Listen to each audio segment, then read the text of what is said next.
Last episode में हमने देखा था कि पैलेस मास्टर मू और डिप्टी पैलेस मास्टर हान अपने ब्लैक सन पैलेस के डिसाइपल्स को माउंट आइजुआन के फाउंडर के बारे में बताते हुए ट्रायल वैली में लेकर के पहुंचते हैं। हालांकि पैलेस मास्टर मू ट्रायल वैली में यान टियानलू से आए हुए डिसाइपल्स के बारे में जानने की कोशिश करते हैं, पर थोड़ी देर बाद यहाँ पर माउंट आइजुआन के एल्डर सीकॉन्ग ट्रायल को स्टार्ट करते हैं, जिसके फर्स्ट राउंड में हमने देखा था कि सारे कॉम्पिटिटर्स को एक बहुत ही भारी ग्रेविटी आर्मर पहन करके 5 किलोमीटर दूर तक भागना था। अब इस पार्ट के स्टार्टिंग में हम देखते हैं कि कियान यांग ग्रेविटी आर्मर के साथ में आगे भागते हुए अपने बारे में चेंजिंग को बताता है और पूछता है कि आखिर में तुम कौन हो और कहां से आए हो। इस पर चेंजिंग बताता है कि मैं टाओजोउ के ब्लैक सन पैलेस से आया हूं और मेरा नाम चेंजिंग है। यह जान करके कियान यांग कहता है कि तुम्हारा ब्लैक सन पैलेस काफ़ी ज़्यादा लकी है, क्योंकि वहाँ से पिछले कुछ साल में काफ़ी ज़्यादा टैलेंटेड लोग सामने आ रहे हैं। ऊपर से उनमें से मैंने केवल जियान फेयू और मू किंगलैंड के बारे में सुना है, पर तुम्हें देखकर कैसा लगता है कि तुम्हारा टैलेंट भी उनसे बिल्कुल भी कम नहीं है। यह सब कुछ सुन करके लुओजंग कहता है कि नहीं, तुम्हें ऐसा कहने की ज़रूरत नहीं है, क्योंकि यहाँ पर आने से पहले मैंने भी तुम्हारे बारे में काफ़ी ज़्यादा सुना है, इसलिए इसमें कोई दो राय नहीं है कि तुम अपने पैलेस के अच्छे खासे जीनियस डिसाइपल हो। तब कियान यांग कहता है कि अगर तुम कभी हमारे पैलेस को देखने के लिए आते हो तो मैं तुम्हें वहाँ के एंशिएंट फॉर्मेशंस को दिखाना चाहूँगा।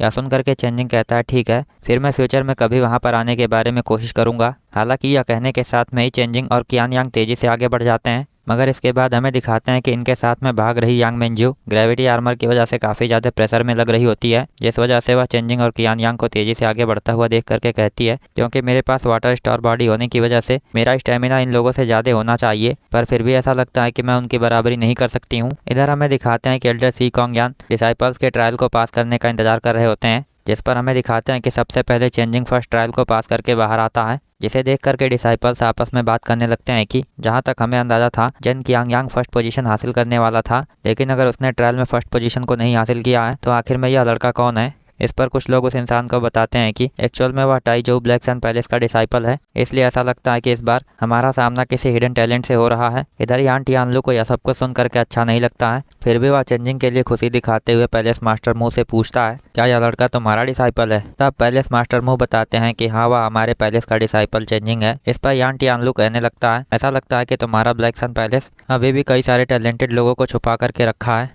यह सुन करके पैलेस मास्टर मू कहते हैं मेरे ख्याल से इस बार लक हमारे साथ है, जिस वजह से मैं उम्मीद करता हूँ कि इस बार हमारे पैलेस को भी मार्शल मास्टर लेवल का फाइटर मिल जाएगा। इतनी देर में हम देखते हैं कि कियान यांग भी ट्रायल को पास करके बाहर पहुँचता है और चेंजिंग से पूछता है कि आखिर में तुम्हारी कल्टीवेशन कितनी है, क्योंकि तुम्हें देख करके ऐसा लग रहा है कि तुमने अभी तक अपने पावर को सीरियसली इस्तेमाल ही नहीं किया है। यह सुन करके चेंजिंग बताता है कि इस समय मेरी कल्टीवेशन 7 स्टार बॉडी रिल्म में है। इस पर कियान यांग हैरान होते हुए कहता है क्या सच में कोई 7 स्टार बॉडी रिल्म के साथ में इतने टेरिफाइंग स्ट्रेंथ को दिखा सकता है, क्योंकि मुझे नहीं लगता कि ग्रेविटी आर्मर को बिना स्ट्रेंथ के कोई इतनी आसानी से लेकर के आगे बढ़ सकता है। तब चेंजिंग कहता है कि कोई भी इंसान वैसा कर सकता है जैसा मैंने किया है, बस ऐसा करने के लिए कल्टीवेशन फाउंडेशन का सॉलिड होना जरूरी है। यह कहने के साथ में ही यांग मेंजू और यान टियानलू का बेटा यान शाओलोंग भी ट्रायल को पास कर लेते हैं, जिसे देख करके यान टियानलू हंसते हुए कहता है मेरे बेटे ने 4th पोजीशन को हासिल किया है, इसलिए 4th पोजीशन को हासिल करना भी अच्छा है। यह सुन करके पैलेस मास्टर मू कहते हैं जहां तक मुझे याद है तुमने भी इस ट्रायल में 4th पोजीशन को हासिल किया था, पर फिर भी किसी वजह से मुझे लग रहा है कि तुम्हारा बेटा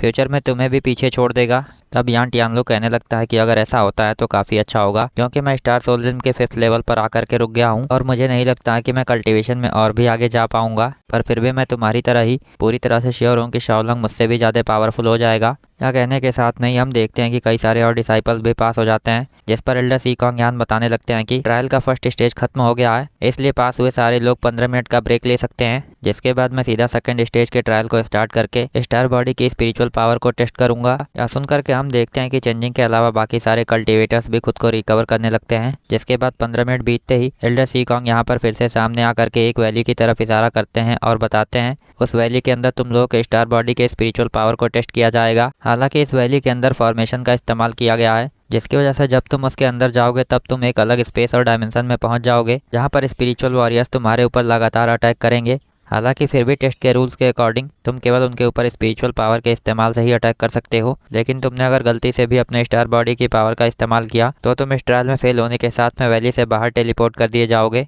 इधर हम देखते हैं कि सारे के सारे पार्टिसिपेंट्स इन सारे रूल्स को बहुत ध्यान से सुन रहे होते हैं, इसलिए एल्डर सीकॉन्ग उन्हें यह भी बताते हैं कि इस सेकंड राउंड के ट्रायल में तुम जितनी ज़्यादा देर तक वैली के अंदर रहते हो उतने ही ज़्यादा पॉइंट्स तुम्हें मिलेंगे, इसलिए अब तुम लोग ट्रायल के लिए अंदर जा सकते हो। यह सुन करके हम देखते हैं कि सारे पार्टिसिपेंट्स उस वैली के अंदर चले जाते हैं। वहीं चेंजिंग अंदर पहुंचते ही देखता है कि एक लेवल 6 स्टार बॉडी रिदम का स्पिरिचुअल फाइटर उसके सामने आ गया है। वहीं जैसे ही वह फाइटर चेंजिंग के ऊपर अटैक करता है, चेंजिंग भी उसे स्पिरिचुअल पावर से डिफेंड करता है, मगर जैसे ही यह स्पिरिचुअल फाइटर डिस्ट्रॉय होता है, हम देखते हैं कि दो और स्पिरिचुअल फाइटर सामने आ जाते हैं। जिसके बाद जैसे जैसे चेंजिंग इन फाइटर्स को डिस्ट्रॉय करता जाता है, हम देखते हैं कि धीरे धीरे ज़्यादा फाइटर्स चेंजिंग के सामने आते जाते हैं। वहीं इतनी देर में कुछ डिसाइपल सेकंड राउंड के ट्रायल से बाहर आ चुके होते हैं, जिन्हें देख करके एल्डर सीकॉन्ग बताते हैं कि अब ट्रायल में केवल 30 लोग बचे हैं। तभी हमें दिखाते हैं कि किंग यान भी अपने ट्रायल में काफ़ी अच्छा परफॉर्म कर रहा होता है और साथ में यांग मेंगजू भी ठीक उसी की तरह अच्छा परफॉर्म कर रही होती है। तभी हमारा सीन शिफ्ट होकर के चेंजिंग के ऊपर चला आता है, जो इतनी देर में इतने ज़्यादा स्पिरिचुअल वॉरियर्स को हरा चुका होता है कि उसके सामने काफ़ी ढेर सारे स्पिरिचुअल वॉरियर्स फाइट करने के लिए आ गए होते हैं।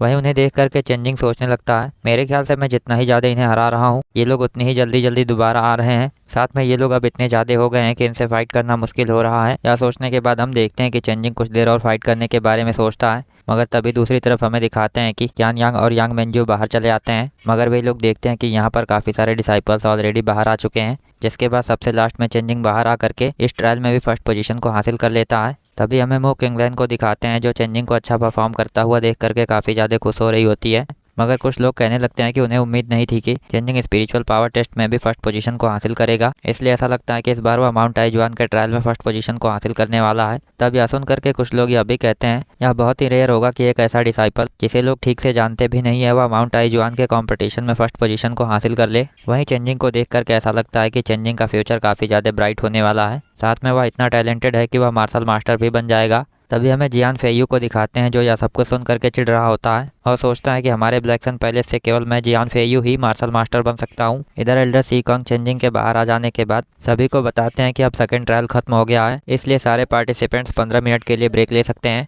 जिसके बाद में मैं तुम लोगों के विल पावर को टेस्ट करने के लिए थर्ड टेस्ट को स्टार्ट करूंगा। यह कहने के बाद हमें सीधा 15 मिनट बाद का सीन दिखाते हैं, जिसमें एल्डर सीकॉन्ग फिर से एक नई वैली को दिखाते हुए कहते हैं, इस वैली के अंदर तुम लोगों के मार्शल विल पावर का टेस्ट होगा। वहीं इस वैली के अंदर एक ऐसे फॉर्मेशन का इस्तेमाल किया गया है जो तुम लोगों के ऊपर लगातार मेंटल प्रेशर का इस्तेमाल करता रहेगा। यह कहने के साथ ही हमें अंदर कुछ सीढ़ियों को दिखाते हैं, जिनके ऊपर टेरिफाइंग तरीके का मेंटल प्रेशर इस्तेमाल हो रहा होता है। वहीं उन सीढ़ियों के बारे में एल्डर सीकॉन्ग बताते हैं कि ये सीढ़ियाँ टोटल 9 लेवल्स में बटी हुई हैं, जिनके ऊपर आगे बढ़ने के साथ में तुम्हारे ऊपर पड़ने वाला मेंटल प्रेशर भी लगातार बढ़ता जाएगा। इसलिए मुझे उम्मीद है कि तुम लोग ज़्यादा से ज़्यादा ऊपर जाने की कोशिश करोगे। यह कहने के बाद हम देखते हैं कि वह इस ट्रायल को भी स्टार्ट कर देते हैं। वहीं इस ट्रायल में हम देखते हैं कि जैसे ही लोग अंदर जाते हैं, ये लोग अपने ऊपर टेरिफाइंग मेंटल प्रेशर को महसूस करते हैं, जिस वजह से इन लोगों के लिए चलना भी काफ़ी ज़्यादा मुश्किल हो जाता है। मगर दूसरी तरफ हम देखते हैं कि चेंजिंग इतनी देर में बहुत आसानी से सेकंड लेवल को क्रॉस कर गया होता है, इसलिए उसे देख करके लोग बात करने लगते हैं कि आखिर में ये लोग कहाँ से आए हैं, क्योंकि इन लोगों ने तो स्टार्ट करते ही सेकंड लेवल को भी क्रॉस कर लिया और अब वे लोग थर्ड लेवल की तरफ आगे बढ़ रहे हैं।